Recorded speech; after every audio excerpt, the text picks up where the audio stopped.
Al-Jifri, Al-Idrus, bin Syihab, bin Syekh Abu Bakar, bin Yahya. Salah satunya adalah Ibnu Sumay. Cucu-cucunya itu yang ada bersama kita hari ini, Sayyidi Al-Habib Bahar bin Sumay. Mudah-mudahan Ustaz mau nyebut Habib Bahar aja panjang kali ceritanya. Kenapa Pak Ustaz tadi awalnya? Sama-sama kita hormati Habib Bahar. Kenapa Ustaz? Itu golnya. Main bola itu yang asik bukan golnya, tapi pada prosesnya. Banyak orang ingin pada hasilnya, padahal kita disuruh Allah pada prosesnya. Kita semuanya masuk surga. Ustaz yakin sekali masuk surga. Man qala la ilaha illallah Muhammadur Rasulullah dakhala jannah. Apakah para habaib itu semuanya keturunan Nabi? Apakah hanya gelar semata seperti halnya gelar ustadz, kiai dan sebagainya? Habaib itu istilah yang digunakan kepada orang-orang yang keturunan Nabi sallallahu alaihi wasallam. Apakah mereka semua keturunan Nabi? Wallahu alam, kita tidak tahu, kan ini berkaitan dengan sanad dan masalah kejujuran. Akan tapi memang habaib itu berbagai macam modelnya. Ada habib, jadi tidak otomatis orang menjadi keturunan Nabi langsung masuk surga. Tidak otomatis orang menjadi keturunan Nabi berarti maksum, tidak punya kesalahan. Nabi SAW pernah berkata tentang Fatimah, yang Fatimah ini adalah ibunya para habaib. Karena hanya dari keturunan Fatimah lah yang merupakan keturunan Nabi. Ali bin Abi Thalib punya istri selain Fatimah. Istri-istri Ali yang selain Fatimah tidak meneruskan keturunan Nabi SAW. Hanya keturunan Fatimah. Rasulullah SAW pernah berkata tentang Fatimah,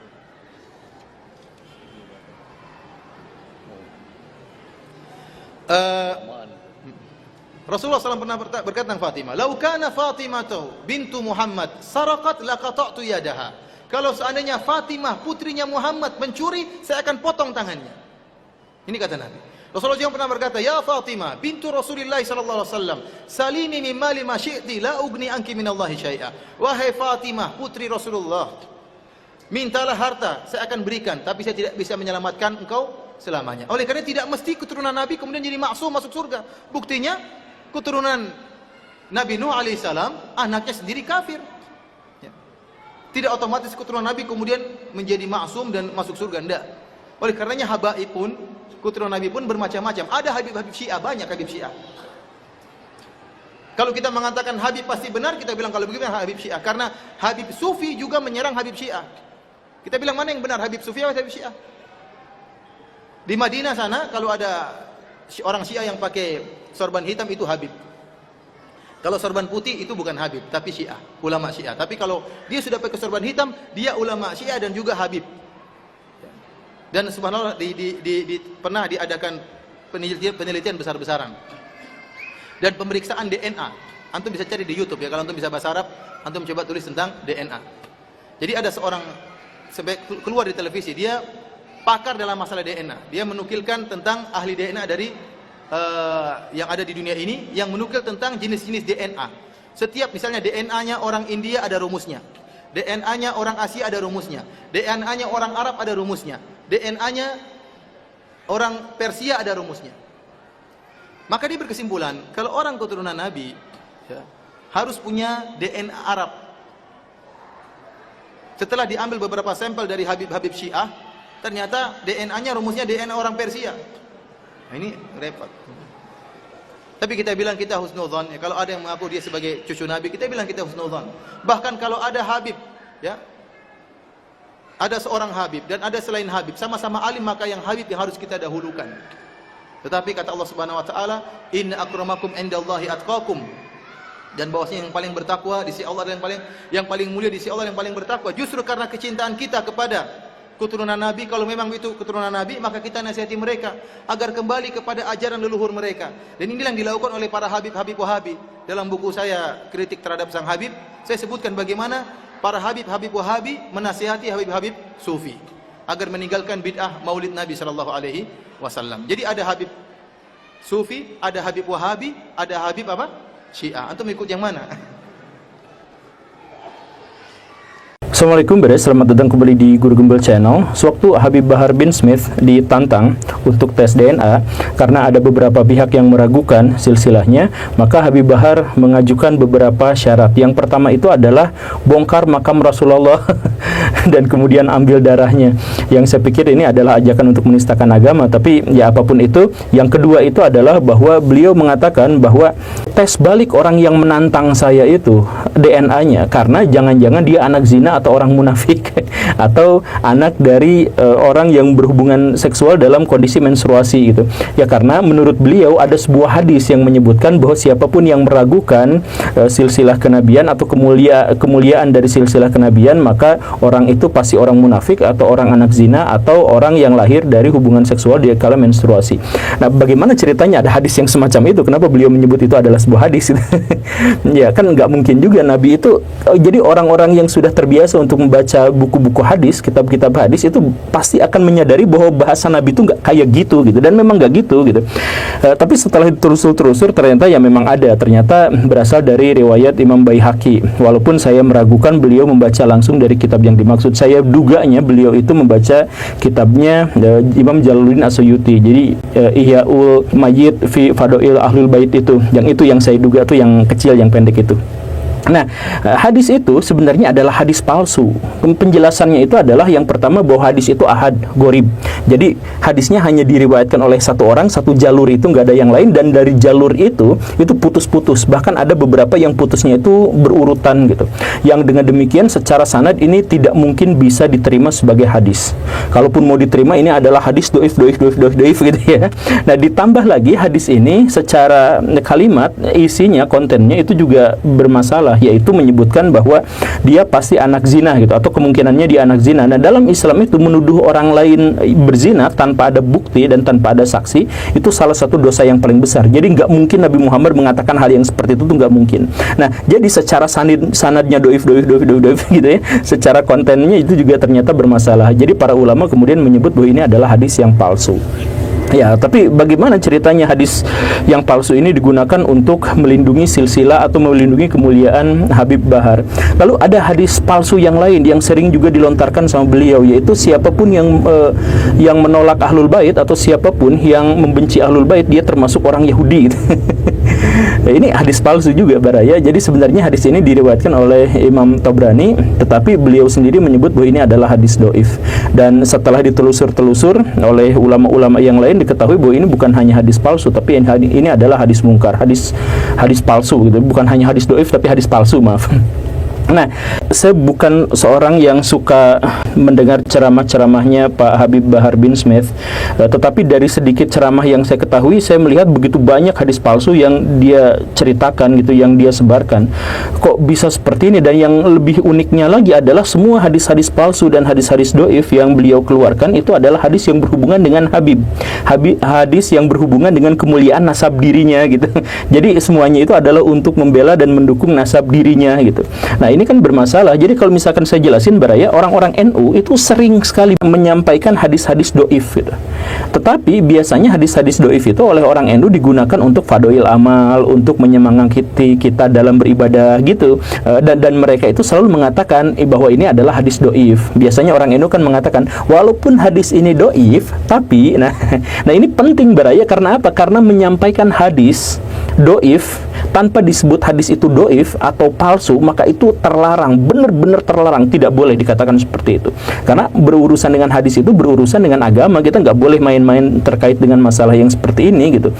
Nah, ini Habib Bahar tidak pernah menyebut status hadisnya, tidak pernah menyebut siapa perawinya, tapi langsung aja dilontarkan seperti itu, walaupun hadis yang dimaksud ternyata adalah hadis palsu. Satu hal yang harus digarisbawahi dalam hal ini adalah baraya, kalau kita menyebarkan hadis palsu itu sudah fix neraka, itu sudah fix, karena memang ada hadisnya yang menyebutkan seperti itu. Bahkan di zaman Umar itu sempat hampir memenggal Abu Hurairah karena Abu Hurairah itu kan salah satu perawi hadis yang paling terkemuka, dan hadisnya itu paling banyak di antara semuanya, sampai 4 kali lipat lebih banyak dari yang diriwayatkan oleh Aisyah, dan 10 kali lipat dari yang diriwayatkan oleh oleh Umar sendiri. Gimana ceritanya Abu Hurairah yang hidup hanya 4 tahun bersama Nabi tapi meriwayatkan hadis yang paling banyak gitu. Kenapa bisa seperti itu? Umar curiga pada waktu itu sampai mau menebas batang lehernya Abu Hurairah, tapi Abu Hurairah langsung mengatakan bahwa langsung mengeluarkan sebuah hadis, siapa yang berdusta atas namaku, atas nama Nabi Muhammad, maka siap-siap tempatnya itu ada di neraka. Nah, Umar langsung tidak jadi memenggal Abu Hurairah karena ternyata Abu Hurairah pun tahu hadis ini, sehingga Abu Hurairah tahu konsekuensi kalau mau menyebarkan hadis palsu gitu. Maka Umar tidak jadi gitu. Nah, dari situlah maka semua ulama bersepakat kalau misalkan ada hadis dan itu adalah hadis yang dicurigai palsu atau dicurigai doif, maka tidak boleh disampaikan, karena siapapun yang menyampaikan hadis palsu itu maka sudah pasti itu masuk neraka. Kan ceritanya seperti itu. Makanya orang-orang NU itu selalu bilang walaupun hadis ini doif gitu, selalu dikatakan seperti itu. Makanya imam mazhab, jadi baraya gini, di antara imam mazhab fikih yang 4 itu ada satu yang paling irit dalam mengeluarkan hadis atau menggunakan hadis sebagai rujukan. Siapa itu? Imam Abu Hanifah. Jadi di antara imam-imam mazhab, salah satu yang paling senior Abu Hanifah justru yang paling sedikit menggunakan hadis. Beliau kemudian hanya menggunakan Quran, atau Quran itu ditafsirkan atau menggunakan logika, itu saja. Hadis sedikit sekali beliau gunakan. Kenapa seperti itu? Karena di zamannya dan di kota itu, di kota Kufah, di kota tempat beliau ada itu hadis-hadis banyak yang palsu, banyak yang bercampur hadis asli dan hadis palsu, dan metodologi untuk memverifikasi hadis pada waktu itu belum matang. Karena matangnya itu di zaman Syafi'i, di zaman satu generasi setelah atau bukan satu generasi, karena Imam Abu Hanifah meninggal, Imam Syafi'i lahir gitu. Nah, Imam Syafi'i lahir barulah matang di situ metodologi kritik hadis, sedangkan di zaman Abu Hanifah itu belum. Nah, karena itu walaupun sudah banyak masuk pengetahuan Imam Abu Hanifah terhadap hadis itu sudah mencapai sekitar 800.000 hadis, tetapi beliau sedikit sekali menggunakan hadis. Lebih baik menggunakan akal. Karena apa? Karena mendingan pakai akal, pakai istihad, daripada menggunakan hadis kemudian ketahuan bahwa hadis itu adalah doif atau palsu gitu. Jadi mendingan pakai logika daripada pakai hadis palsu gitu. Itu udah jadi kesepakatan bersama para ulama di seluruh dunia gitu. Jadi nggak boleh kita baraya itu menggunakan hal-hal yang semacam itu. Tapi ternyata Habib Bahar sering melontarkan hadis-hadis yang semacam itu dan tidak dijelaskan bahwa ini adalah hadis palsu atau hadis doif dan sebagainya, itu tidak dijelaskan, itu bermasalah. Dan selain itu, Habib Bahar juga sering mengeluarkan pernyataan-pernyataan yang memelintir pernyataan para ulama gitu. Di antaranya adalah berguru pada Habib terbodoh itu lebih utama daripada berguru pada 70 ulama. Waduh. Jadi ini sebenarnya sangat bermasalah dalam hal perbandingannya aja udah salah gitu. Jadi ada dikotomis di situ antara alim ulama dengan keturunan Nabi gitu. Di situ aja udah jadi masalah. Tapi yang jadi lebih jadi masalah lagi kan sebenarnya ini adalah pernyataan yang anggaplah ya ini adalah pernyataan dari Ibnu Hajar Al-Haytami gitu ya, anggaplah seperti itu. Tapi kan pernyataan ini sudah jelas-jelas melanggar Quran dan Sunnah, jadi harus kita abaikan saja. Ini kenapa, bagaimana ceritanya langsung disebutkan. Tapi apapun itu, sekali lagi saya selalu menekankan bahwa ucapannya tentang hadis, tentang ulama, tentang apa, pasti berhubungannya itu dengan kemuliaan Habib gitu. Jadi pengen diangkat kehabibannya itu begitu. Atau misalkan kan beliau itu pernah disidang gara-gara menggebuki murid santrinya sendiri gitu. Ya, kenapa murid santrinya digebukin? Alasannya itu adalah karena murid santrinya itu nyamar jadi Habib Bahar. Kemudian dia di pengadilan beliau mengatakan bahwa menurut Imam Malik orang yang menyamar jadi Habib itu harus dipukuli, kemudian dipenjara lama sekali. Dia kan argumentasinya seperti itu. Ini kan sebenarnya pemelintiran terhadap pernyataan dari Imam Malik. Jadi sebenarnya Imam Malik itu pada waktu itu mengatakan seperti ini. Di zaman Imam Malik itu banyak pemberontakan terhadap pemerintah. Memang pemerintah pada waktu itu zalim gitu ya. Banyak pemberontakan. Nah, di antara pemberontak itu ada yang memberontak kepada pemerintah mengatasnamakan dirinya itu adalah keturunan Nabi, padahal bukan. Nah, maka Imam Malik kemudian mengeluarkan sebuah fatwa bahwa siapapun yang bikin rusuh, siapapun yang memberontak pada pemerintah, siapapun yang memecah belah masyarakat dan dirinya ngaku sebagai keturunan Nabi, maka dia harus dipukuli kemudian dipenjara gitu. Jadi konteksnya itu seperti itu, bukan ada muridnya yang rambutnya dipirangin sama beliau, yang dipirangin kemudian nyamar, kemudian itu dipukulin, ya bukan gitu ceritanya. Tapi ya itu lagi-lagi itu dipelintir gitu untuk agar dirinya itu bisa terbebas pada waktu itu dari penjara, atau agar dirinya itu tidak besar, tidak hukumannya hukumannya tidak berat di penjara. Ini kan sebenarnya ya gimana lagi ya. Dan ditambah lagi beliau sering sekali bikin pernyataan-pernyataan yang menyalahi syariah. Di antaranya adalah misalkan ketemu sama Habib, cium tangan, cium kaki, bahkan ada yang sampai bersujud kepadanya. Itu kan benar-benar sebuah pelanggaran besar dalam Islam kan. Kemudian kalau berhadapan dengan beliau itu harus berjalan dengan lutut, kemudian tidak boleh membelakangi dan sebagainya. Saya katakan tidak ada satupun sahabat yang melakukan itu kepada Nabi, dan Nabi melarang para sahabat melakukan itu kepadanya gitu. Gak pernah ada cerita seperti itu. Yang ada itu adalah Nabi yang menghormati para sahabat. Jadi Nabi itu misalkan kalau ngobrol itu berhadapan langsung, tidak miring gini, tidak pernah apa, langsung dihadapkan gitu. Dan itu Nabi yang melakukannya, bukan para sahabat gitu. Jadi gak pernah Nabi minta kalau ada sahabat itu berjalan dengan dua kaki, dengan dua lutut ke arahnya gitu, terus tidak membelakangi, terus cium kaki dan sebagainya. Itu adalah ajaran Raja Thailand, bukan ajaran Nabi. Jadi jangan dikatakan bahwa itu adalah adab dari Islam. Itu Islam tidak mengenal hal-hal yang semacam itu gitu. Tapi ya ginilah Baraya, intinya ya, bahwa habaib itu ada, ya nggak tahu kalau yang di Indonesia, tapi habaib itu ada gitu ya. Dan habaib itu memang harus kita hormati karena memang memiliki silsilah kenabian. Tetapi harus digarisbawahi juga bahwa kita menghormatinya itu sebatas apa yang disarankan oleh syariah gitu. Contohnya misalkan begini, Hasan bin Ali, cucunya Ali bin Abi Thalib, itu pernah mengatakan, jadi ada yang nyanjung dia, terus dia tuh marah-marah, kamu kenapa nyanjung saya seperti itu? Jangan hanya gara-gara saya itu keturunan Nabi kemudian kamu menyanjung seperti itu.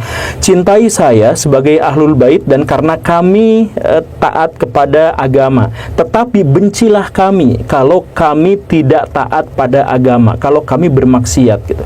Jadi maksudnya apa? Ini kan sesepuhnya para habaib ya, cucu Ali. Nah, maksud dia itu adalah karena kalau misalkan seseorang itu melakukan kemaksiatan, ya dia maksiat saja. Tapi kalau keturunan Nabi melakukan kemaksiatan, maka maksiatnya itu double dosanya karena dia bermaksiat dan karena dia bawa-bawa nama Nabi, kan begitu. Makanya kata beliau, cintai kami sejauh kami mendukung syariah dan bencilah perbuatan-perbuatan kami kalau kami menyangkal syariah. Kan seperti itu. Itu penjelasannya tuh seperti itu. Jadi jangan dijadikan hanya gara-gara ini adalah silsilah kenabian dan sebagainya kemudian lepas dari hukum, kemudian berhak untuk melakukan hal-hal yang semacam yang jahat-jahat dan sebagainya. Itu nggak boleh seperti itu gitu.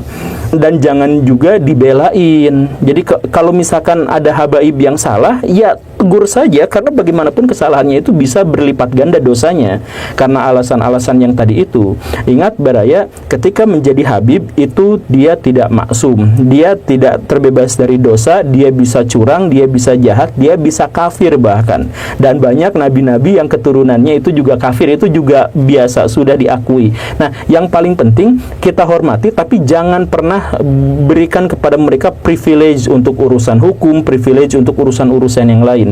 Ingat, jika Fatimah mencuri, maka Nabi sendiri yang akan memotong tangannya.